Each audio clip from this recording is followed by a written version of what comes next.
Ayo, what's up? Welcome back din sa ating channel dito sa Mobs TV. Alright, so tayo nagbabalik ulit mga kababayan para sa mga latest news update at reaction video mga kababayan, no? Pero syempre, bago ang lahat, please don't forget to subscribe, like, share at comment dyan sa comment section at i-click na rin ang notification bell para ma-update kayo sa mga latest video uploads natin. At syempre, shoutouts tayo sa mga followers at subscribers natin dyan. Maraming pong salamat sa inyong suporta. At huwag na natin patagalin ang mga latest news update mga kababayan. Umpisaan na natin to. Let's go!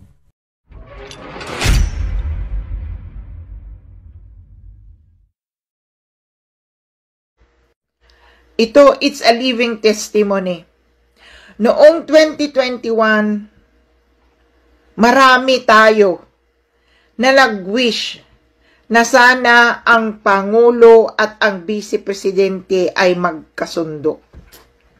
O diba, marami, isa rin ikaw na nanonood sa akin ngayon, na ang wish mo ay magkasundo ang Pangulo at ang pangalawang Pangulo. Na hindi na magagaya ang relasyon ni Rodrigo Duterte at ni VP Leni. Ang nakikita ko noon ang nagkakamali si VP Leni. Dahil nga nasubrahan ako ng paniniwala kay Digongyo. Pero hindi. Lahat ng ginawa ni Duterte kay VP Leni ay labag sa utos ng Diyos. Sabi, sobra niyang binalahura at nagkaroon na ng phobia si VP Leni na tumakbo sa national dahil sa ginawa ni Duterte sa kanya na araw-araw niya pinapahiya sa harapan ng maraming tao, sa harapan ng media, at pinagtatawanan natin noon. Kasama ako doon. Honestly speaking, kasama ako noon na nagagalit kay Leni Robredo. Lahat ng mga masasamang influence nagwagi si Duterte. He empowered many Filipinos to be evil, and that is the reality. Kaya kayong mga DDS, hindi namin kailangan na suportahan ninyo si PBBM. Mag-quit lang kayo na huwag nyo nang ipagpatuloy na suportahan ang kasamaan ni Duterte. Masaya na po ako. Yan ang gusto ko. Don't support his blasphemy. Si Duterte ay masamang tao. Si Duterte, marami siyang ginawa na ang akala natin ay para sa atin, pero hindi. At the end of the day, para sa kanila yon. Kaya please lang, huwag nyo nang suportahan ang mga Duterte. Hindi ko po inaanyayahan na suportahan ninyo si PBBM. It's your choice. Basta huwag ninyong suportahan ang pagka-blasphemy ng mga Duterte na pinagmumura ang Panginoong Diyos. At ngayon si Sara Duterte, dinidivide na naman niya at tayo maghiwa-hiwalay. So natupad ang wish natin na magkasama, magkasundo ang Pangulo at ang pangalawang Pangulo. Ang akala natin, talagang magkakasundo sila. Pero sad to say, ito naiiyak na naman ako. Sad to say na si Sara Duterte ay may maitim na plano. Maitim na balak. Dahil gusto nilang patalsikin si PBBM, wala pa isang taon. Gusto nilang agawin ang pagkapangulo. Hindi ko alam kung ano exactly ang dahilan kung bakit gusto niyang agawin ang pagkapangulo. Pero nakikita ko gusto nila ang power. If you have power, you will have lots of money. Magkasama yan, power and money.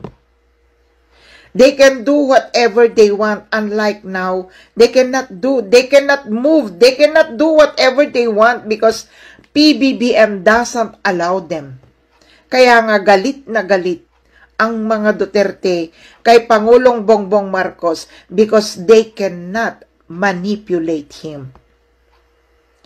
They cannot dictate PBBM dahil ang Pangulo natin ay may isip, may puso, at ang puso niya may takot sa Diyos. Kaya maswerte tayo. Kahit na nagkaganon, kahit na humiwalay si Sara Duterte, mabuti na lang ipinakita niya ang talagang gusto niyang mangyari, na gusto niyang patalsikin ang Pangulong Bongbong Marcos. Can you imagine, nasa dahig siya, Marcos resign. Nung first na maisog rally nila sa Liwasang Bonifacio, nandoon siya. Vice Presidente ka, kasama mo si PBBM, bakit nandoon ka sa rally na ang rally na yun ay gusto patalsikin si PBBM? Walang delikadesa. Kaya doon na nagsimula ang alitan ng PBBM at mga Duterte.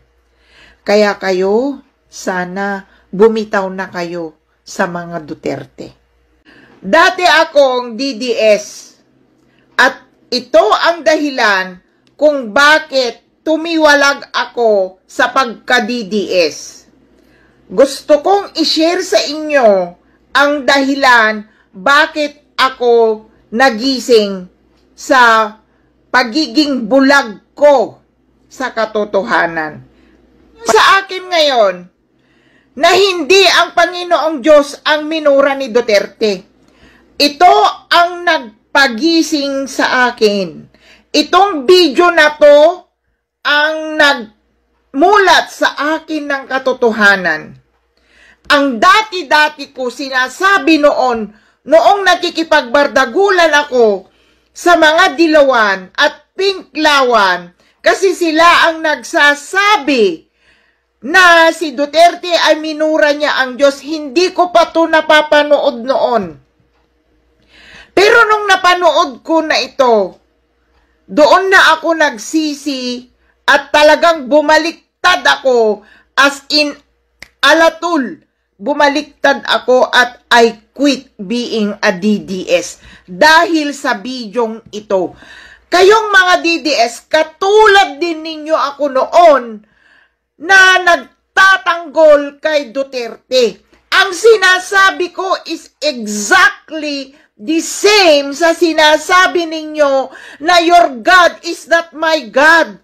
Hindi ang Diyos ang minura ni Duterte, kundi ang mga Diyos-Diyosan.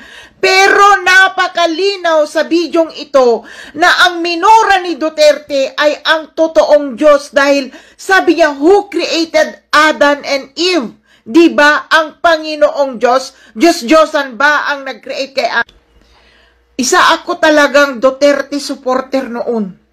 Ilang taon ako na nagiging alipin ni Duterte. Ilang taon ako nagpapaniwala sa mga sinasabi nila. Hindi ako naniniwala noon na si Duterte ay isang kriminal. Hindi ako naniniwala noon na si Duterte ay ang mga kaibigan ay mga drug lords. Ipinagtatanggol ko dati si Digonggong. Pero nung napanood ko na yung video niya, na pinagmumura niya ang Panginoong Diyos, hindi na ako nagdalawang isip, nag-quit na ako. Kaya mga kapatid kong DDS, gayahin ninyo ako, isave ninyo ang kaluluwa ninyo. Dahil ang pagtatanggol sa isang katulad ni Duterte na pinagmumura ang Diyos, parang kayo na rin ay nagmumura sa Panginoong Diyos. Save your soul, mga kapatid kong DDS. Gayahin ninyo ako. Hindi ibig sabihin na suportahan ninyo si PBBM. Pero masaya na ako kung hindi nyo na ipagtatanggol ang isang demonyo na pinagmumura ang Diyos. Hindi ko kailangan na suportahan nyo ang PBBM namin. Pero ang gusto ko lang, magiging masaya lang ako. Basta huwag nyo nang ipagtanggol si Duterte sa mga ginagawa niyang masama. Tama na mga DDS. Save your soul. Ask God forgiveness. Dahil ang minura niya talaga ang totoong Panginoong Diyos na hindi Diyos-Diyosan. Katulad ninyo ako noon na nakikipagbardagulan sa mga dilawan. Sinasabi ko noon na ang minura ni Duterte ay ang Diyos-Diyosan. Dahil ang Diyos ni Duterte ay tunay na Diyos, pero hindi. Maling-mali po, ang Diyos ni Duterte ay ang kadiliman. Masaya siya kapag gumagawa siya ng masama. As we can see, balahura siya. Masaya siya, it's his joy na nagpapahiya siya ng isang tao sa karamihan ng mga tao. Hindi po yun kalugod-lugod na pag-uugali ng isang leader. Katulad sana ni PBBM na kahit nasasaktan na, hindi pa rin siya bumabanat. Hindi namin kailangan ng inyong suporta, basta tumiwalag na kayo sa suporta sa mga Duterte dahil hindi po sila mabuti.